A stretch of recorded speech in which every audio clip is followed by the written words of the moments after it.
Assalamualaikum warahmatullahi wabarakatuh. Ketemu lagi bersama saya Irfan. Kali ini kita akan membahas tentang MySQL. Materinya adalah relasi. Ya, di sini saya sudah menyediakan satu contoh database yang sederhana banget. Ya, jadi sama-sama kita pahami. Saya bantu jelaskan. Nah ini ya. Ini contohnya. Di sini kita sudah punya 3 tabel. Yang pertama itu tabel barang, yang kedua itu tabel penjualan, yang ketiga tabel pembelian. Ya. Nah dari ketiga tabel ini nanti kita buat saling terhubung ya. Jadi bisa berupa sistem. Di sini agak sedikit saya jelaskan.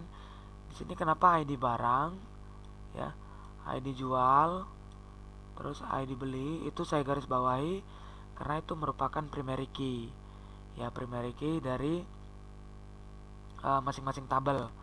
Jadi artinya primary key itu apa? Ya, primary key itu artinya dia yang menandakan bahwasanya setiap tabel itu setiap field itu, setiap record itu unik ya, memiliki perbedaan. Ya, nggak akan mungkin sama. Jadi saya buat garis bawah. Ya.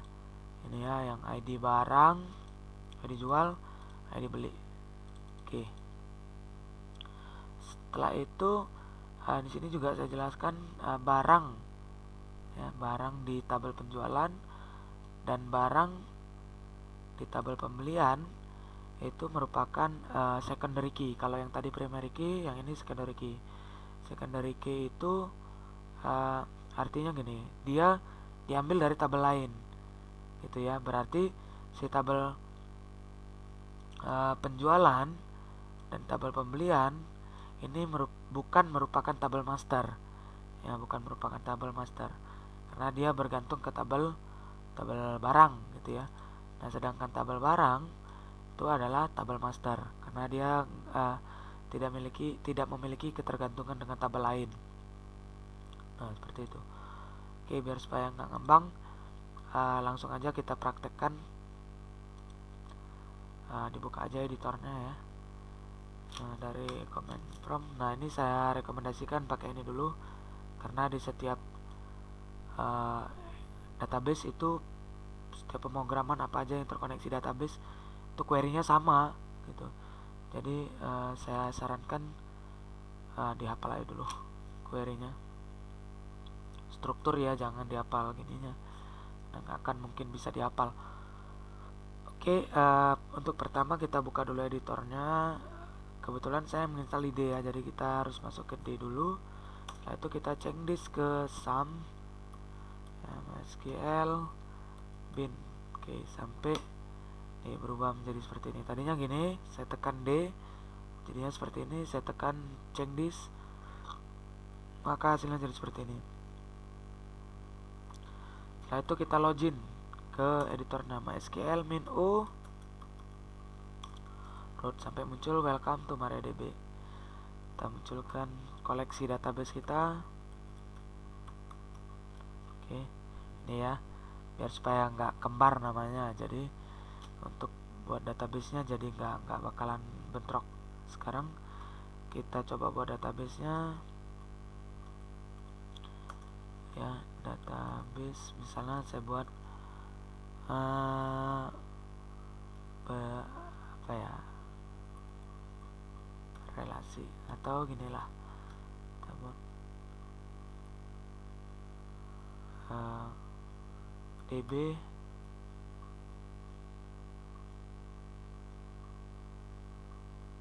belajar ini ya. Ini kan belum ada, saya tekan enter, terus kita panggil lagi. Nah ini ya, DB belajar sudah ada. Nah sekarang kita gunakan yang itu, use belajar. Nah ini tandanya sudah digunakan. Nah sekarang kita tinggal buat tabelnya ya, create tabel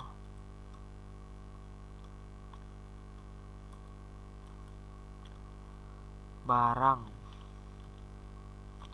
itu ya. Nah ini mau di enter boleh, tapi ini saya buat gini dulu, ID barang.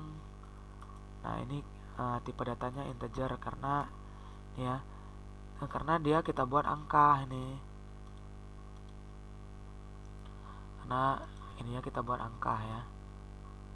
Tuh, ini juga nanti yang ini juga angka. Jadi kalau dia angka kita buatnya integer. Oke. Terus kita buat dia sebagai primary key. Tadi kan sudah saya kasih tanda garis bawah ya. Oke. Terus auto increment.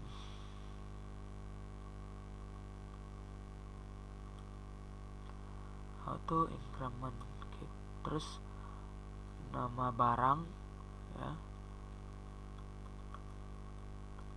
nama barang ini kita buat varchar panjangnya 50. Nah terus harga stok awal, barang masuk barang keluar itu integer. Harga integer, stok awal juga integer, barang masuk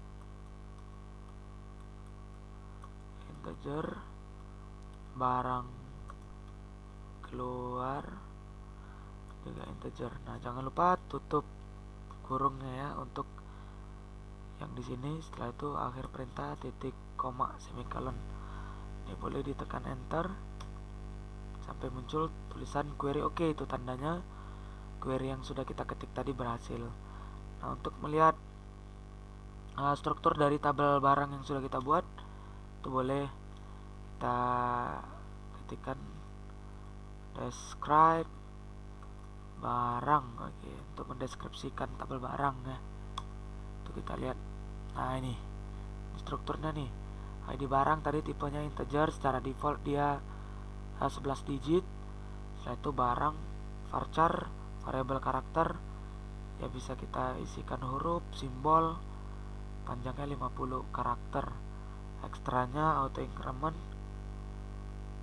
Yang K nya ini dikasih tanda pri ya, primary. Itu ID barang. Nulnya no, tandanya dia nggak boleh kosong, yang lain boleh kosong. Oke. Kalau sudah, kita lanjut ke tabel penjualan dan tabel pembelian tuh ya. Caranya sama kayak yang di atas, meskipun di sini ada terdapat ini ya, ada terdapat apa namanya secondary key, tapi nggak apa-apa, ini kita lanjut aja dulu ya. Kita lanjut. Oke, kita lanjut create tabel jualan. Isinya tadi ID jual ya, ID jual, tipe datanya juga integer sebagai primary key.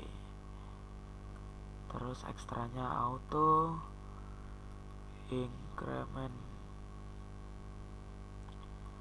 Nah terus barang tadi, barangnya ini kita buat dia sebagai secondary, karena dia diambil dari tabel lain, tabel barang.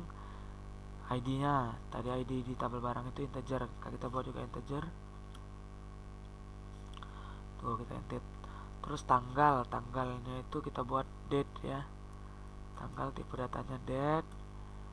Terus jumlah dan total itu bisa kita buat integer, karena dia bakal diisi angka. Jumlah ya, terus total integer. Nah seperti ini udah boleh ya, langsung ditekan enter. Tuh udah muncul. Terus gini, kalau ada tabel yang memiliki kesamaan struktur seperti ini contohnya nih, penjualan dan barang, ini strukturnya mirip. Yang berbeda itu cuma di ID nya aja, ID jual dan ID barang. Itu boleh kita panggil ya, tekan row atas di keyboard, terus kita ganti deh namanya jadi pembelian, terus ID-nya juga ID beli, enter. Nah gitu ya. Nanti kalau kita cek koleksi tabel kita, tuh tanda kita sudah punya 3 tabel di dalam tabel di dalam database DB belajar. Oke, saya rasa cukup sampai di sini. Nanti kita lanjutkan lagi di di tutorial selanjutnya ya. Sampai ketemu lagi. Assalamualaikum warahmatullahi wabarakatuh.